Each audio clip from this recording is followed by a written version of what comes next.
All right, so what you see in the vise is what's known as a laser dub baitfish. This is take 2 on this video, seeing how I recorded the first one and didn't realize the camera cut off. So if you watched the first time I shot this and that happened to you, my apologies. I think I have everything fixed and it won't happen again.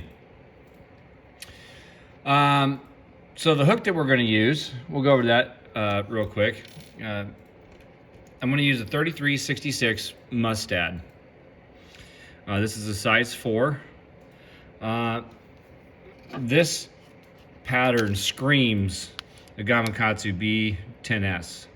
That's the size 1, and we're not going to tie on this. It's a little bit big, but I had some questions after I actually did the class about a few things, so hopefully I can clear those up before we get going on this recording. So bear with me for just a few minutes, and hopefully you can help, or hopefully it'll help you, and it'll give you some more time to prep material. So I'm going to get this out of the way. So first, what we're looking to do is get our prep our material. And so what I have here, one of the big questions I had during the class is how much do I need?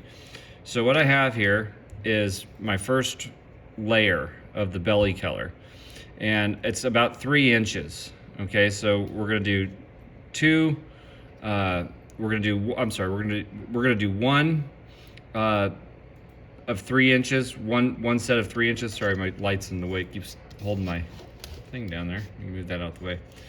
So we're going to use one set of dubbing on the belly color, whatever your belly color, whatever you want it to be, at about 3 inches. But I had a question about how sparse it should be. People thought they were using too much, and they probably were. So that's why I'm holding it up to the ruler. So as you can see, I don't have a good way to show you how sparse it should be, other than you're able to read the entire ruler through it with pretty much no problem. So use that as a gauge. So this first part, before we start tying, is we're gonna prep all of our material. So we want 3 inches of the belly color, roughly, give or take, and you want it to be approximately a 1/2 inch wide. So 3 inches long, a 1/2 inch wide. And then I'm going to move into my second color, or my body color, my base body color, which this is going to be olive. And I want it to be the same thing, 3 inches long and roughly a 1/2 inch wide. And, you know, the same kind of sparseness. You know, you can see, if I were to hold the ruler up again, you'd be able to read through it. Okay, if it's a little short or a little long, that's fine. You can take care of that later. But just so that they're about the same. The next pile that you want to create, I'm setting these into piles off to the side, so that way everything's prepped and ready to go. Is I want to go back to my belly color. In this case, it's the same color. I don't want to change my belly color. Now you have liberty to do whatever you want to do. But I'm going to do the same thing, same sparseness, a 1/2 inch wide, but about 2 inches long. And for my second body color, what I want to do is I want to blend my original body color, which is olive, and what's going to be my mask color, which in this case is going to be brown. And this is all Cinia laser dub. So to blend those colors, what I want to do is I want to take 2 pieces that are about the same. I'm just going to stack them on top of each other like so, and we're going to actually blend this dubbing. This isn't mixing dubbing, this is blending dubbing. We're blending color. Mixing dubbing is 2 different kinds of dubbing. You're going to take an Antron and a superfine, or you're going to take whatever it is. You're going to take 2 separate kinds of dubbing and mix them together. But if you're using the same kind of dubbing, we're going to blend it. We're going to blend the color. So you want to put the 2 piles together like so. You're going to pinch up top and pull away. And now you want to pull all the way away. Okay, and you're going to stack it right on top. Just gently pinch, pull all the way away. The slower you do it, you can see how those fibers start to align. They're coming in the same direction. So you want to keep that in mind. So pinch, pull, pinch, pull, and you may have to do this 3 or 4 times. Once you have it reasonably blended, you can still kind of see that there's some lines in there. You can just kind of pull it in half, reset, and just do the same thing until all the color has been incorporated to one another. So it makes it a uniform kind of color. And it can take a little bit of work. So now you can still see there's a little bit there, but not much.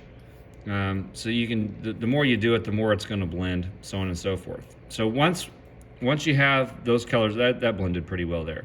So once you have your colors set for the blended portion, you want to do the same thing and match it to the sparseness of your belly at the 2-inch section or the mid section of the fly.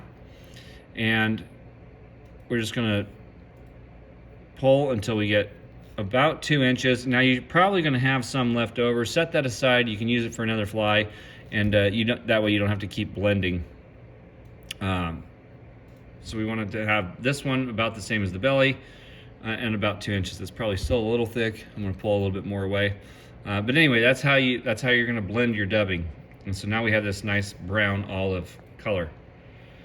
For the final segment of the fly, or the face, or the head, you can say, again, we're going to do the same thing, except now I've got a 1-inch piece. Now I keep this piece just maybe a little bit fuller than like the 3-inch piece, right? So you can run it as sparse as you want. If you're in doubt, use more, right? If you're looking at it and it's this thick and you can't see your finger behind it, that's too much.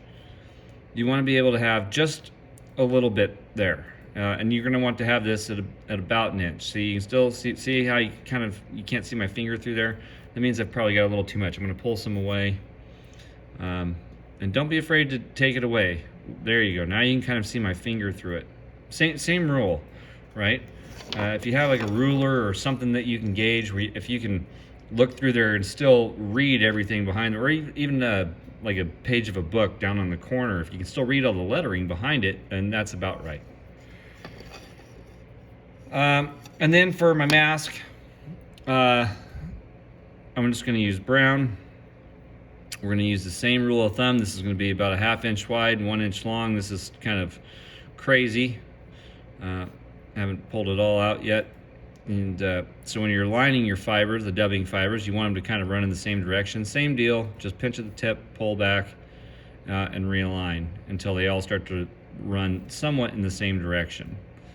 You're not going to get it perfect, but same thing. You should be able to see your finger or read behind there. And the more you do these, the more you can play with it and come up with what's going to work best for you, color-wise and everything else. So, all right, now that we've got, I guess, housekeeping out of the way, it took like 9 minutes to do that. Let's go ahead and get tying. So this is my 3366 mustad.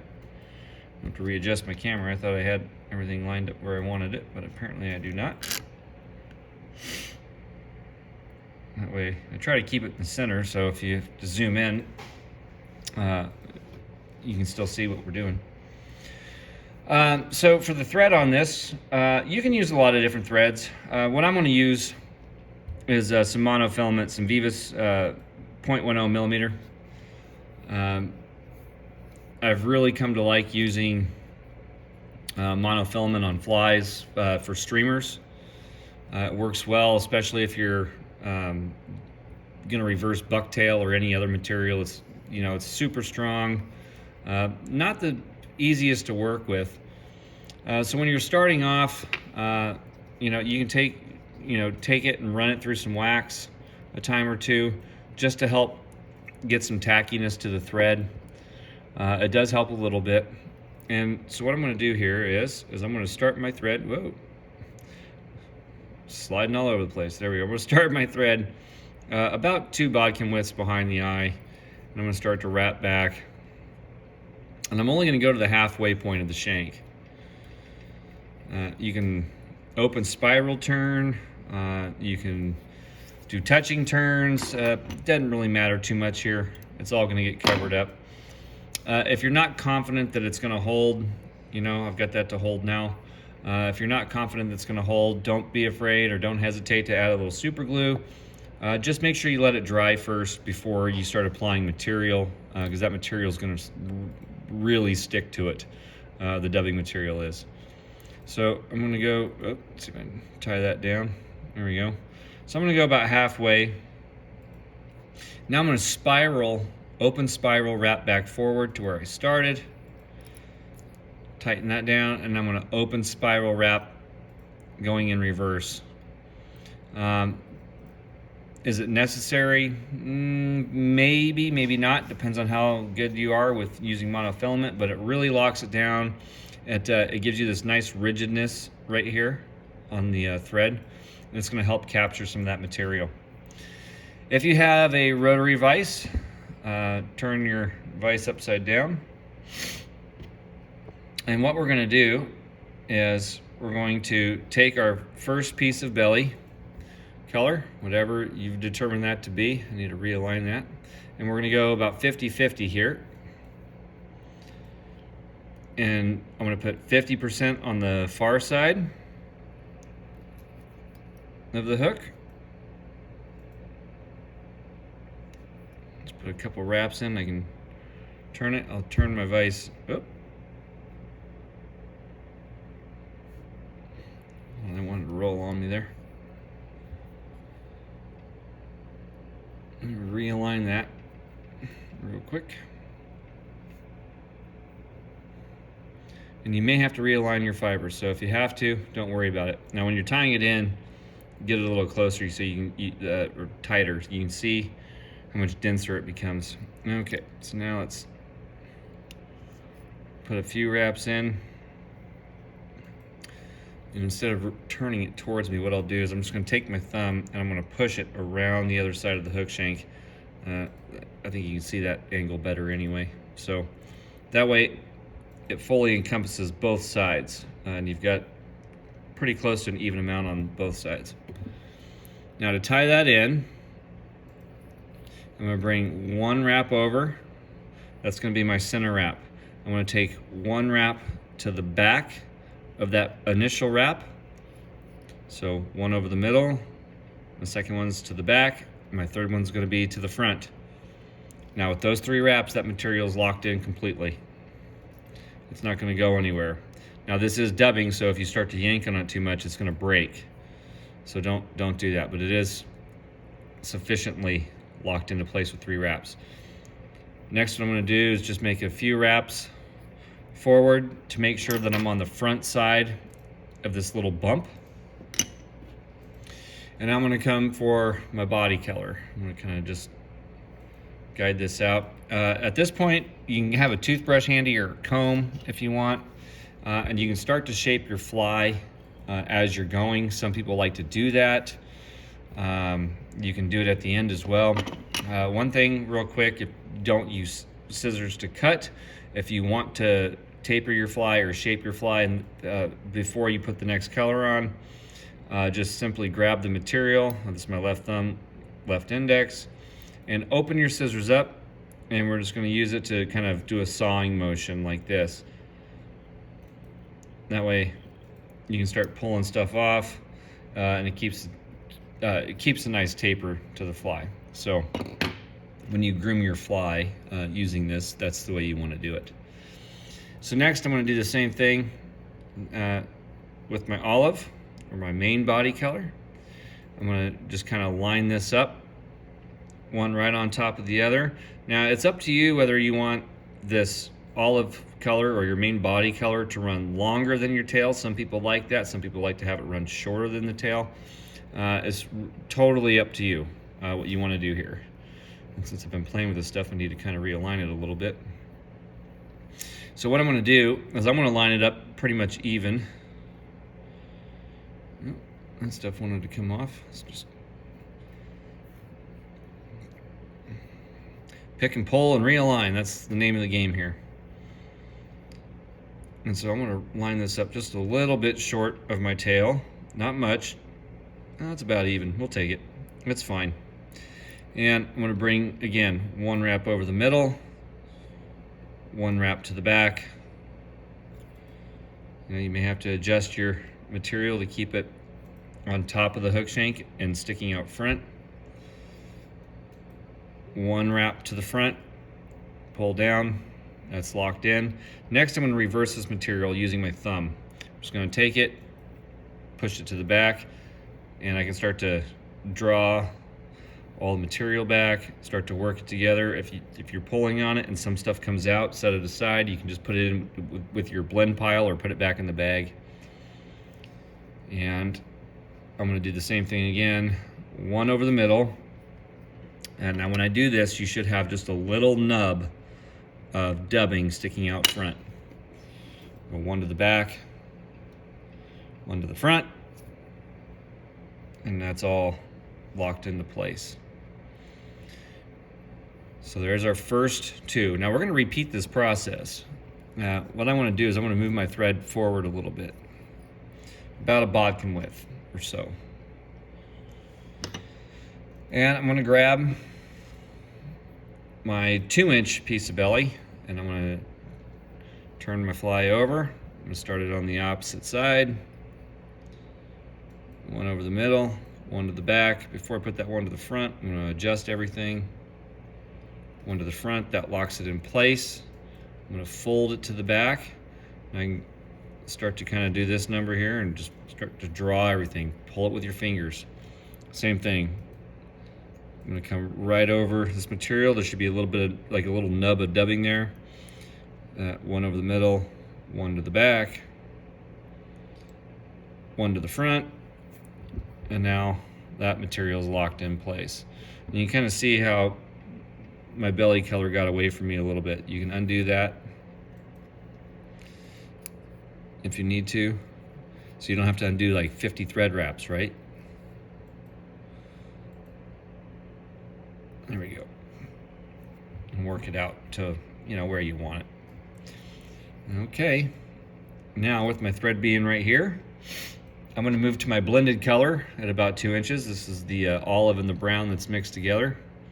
I'm going to line this up so that it's about halfway down the back. And same deal, one over the center, one to the back, one to the front. Now I'm going to kind of start brushing this so that it goes around my body color. Take my thumb, push it over the top, start to kind of move it around where I want it. I can brush through it at this point to try to incorporate it. If some of it travels down into the body a little bit, that's fine. One over the center, one to the back, one to the front, and I'm going to bring my thread to the front side. Now we're ready to do the mask part. And I've got a solid bodkin width behind the eye. So what I'm going to do here is I'm going to advance my thread just a little bit, about half of that distance. And I'm going to turn my fly over. And now I'm going to take my 1-inch piece of the belly color. Although this time what I want to do, instead of taking it from side to side, I want it to sit on the middle of the belly, or the middle of the bottom of the shank, just like we did the top colors. And so I'm going to line it up about halfway, which should be right about the hook point, just past the hook point. I'm going to do one over. Oh, I have to rotate material back up top where I need it. One in the middle, one to the back. Fix your material. Before I tighten it down, what I want to do is I want to create this little fan out front. This is going to help build the body shape of it as it's coming off the head. Now I can bring one to the front. I'm going to turn it over. And I'm going to do the same with my brown.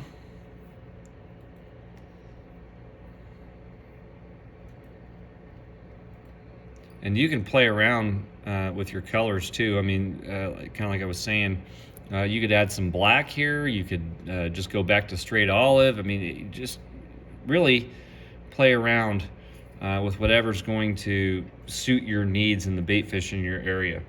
Okay, so I've got my 2 wraps in. I've got all my material that's in the front kind of fanned out. You can kind of see it's a little bit of a fan there. And put my 3rd wrap into the front. Now all this material is locked in. Next what I'm going to do is grab a piece of Flashabou. I'm going to use it as a lateral line down the side. Now when you're dealing with Flashabou, it often has a curvature to it.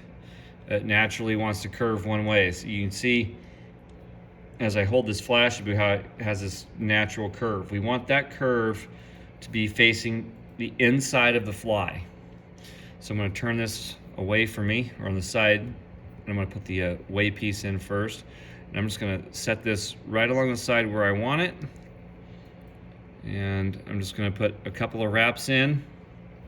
And then that's going to give me a chance to adjust my Flashabou or my lateral line right where I want it. And then to finish it off, I'm going to take this front piece, I'm going to fold it to the back, and I'm going to put a wrap in, maybe 2. That creates this little V-wedge, which I talk about in so many videos. You're wrapping back on that material, and it's there. I mean, it's not going anywhere. Okay, now we're going to cut the end of the Flashabou off. So I cut it long, and then I'll go back and adjust it later. Next, I'm going to turn the Flashabou over so the curvature is facing the inside again. Do the same thing, just put a couple of wraps in, fold that material over, put a couple more wraps in, trim it out, just like so. Okay, and we're just going to leave the length of it there until we're done. Next, I'm going to take my top color. I'm going to separate my dubbing up front. I'm going to take my top color. I'm going to start to fold it over the back and get that dark color to incorporate into the fly. Again, you can take your toothbrush or your comb, whatever, and just kind of gently start stroking everything through. It helps kind of just bring brings the whole color of the fly together with all the different colors when you do it this way. And I'm going to try to keep that dark color up on top as much as possible. Next, once I have it, I'm going to pinch. I'm going to put just basically 1 wrap in front, and I should be at this point pretty much right behind the eye. Maybe do a second one.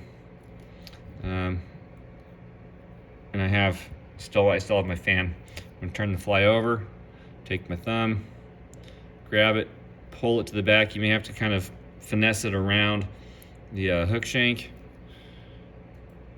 And I'm going to put a couple more wraps in up front. Don't want to try not to get too crazy here.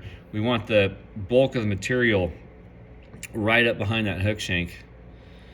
And then once you have it there and tight, that's pretty much good. What I like to do here, instead of messing with it, because dubbing is going to absorb a bunch of the super glue or head cement or whatever you're using, I like to go ahead and just take my super glue and wet the line. It's called a wet whip.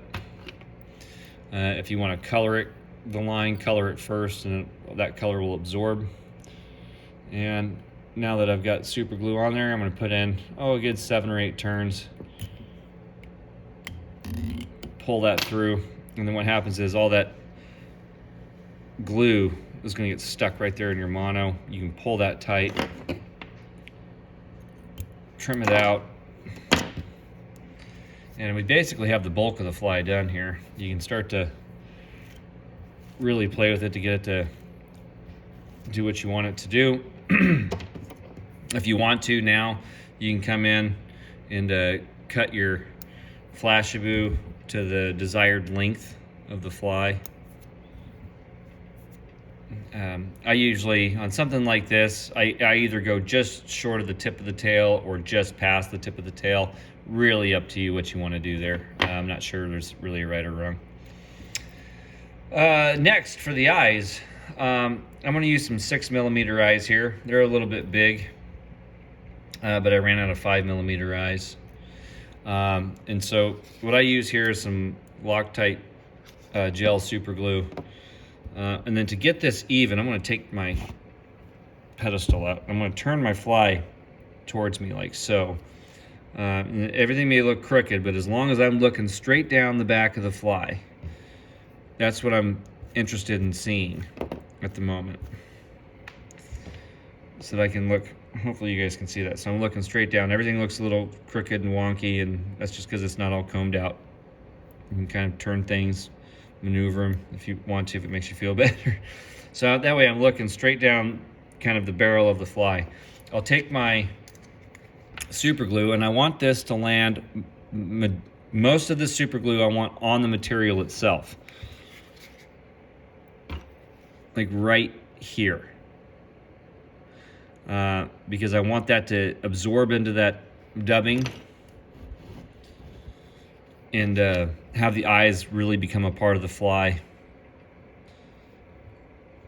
And don't worry about everything else, just as long as we get these nice and even and we don't have some kind of crazy looking cyclops deal.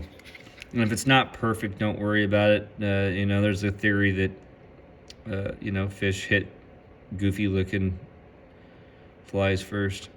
And I'm going to put a drop right there along the side of the hook shank. I don't know if you can see that or not, but it's right here. And that's where I'm going to set my eye. Now, to keep it even, I know it's hard for you guys to see on the camera. I'm going to line that up and do the same thing on the other side, so that way they're even. And I've got about the same drop on both sides. So now you can kind of see that there. I've got one here and I've got one here. Okay, I'm going to put my pedestal back where it goes. All right. So next is the easy but difficult part. You don't want to get that gel super glue anywhere on your fingers and then touch your fly. They will come off. I'm going to take this, I'm just going to set it on there and gently push it in place. Now I'm going to do the same to the other side, and then we can try to even them out if we need to in just a second.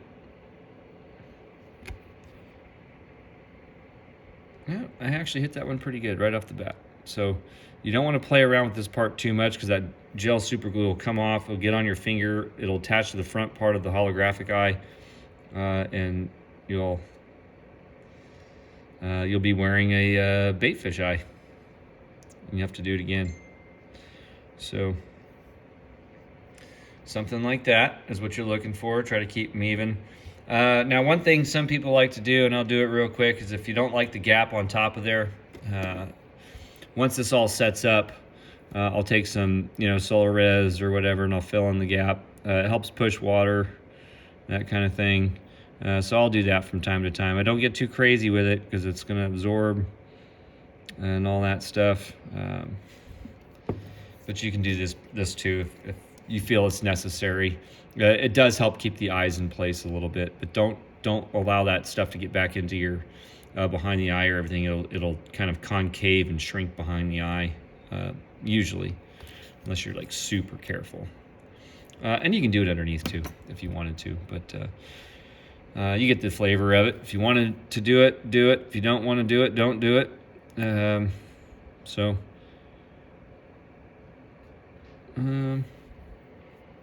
there you go. That is the laser dub baitfish. If you like the video, give it a thumbs up. I always appreciate that.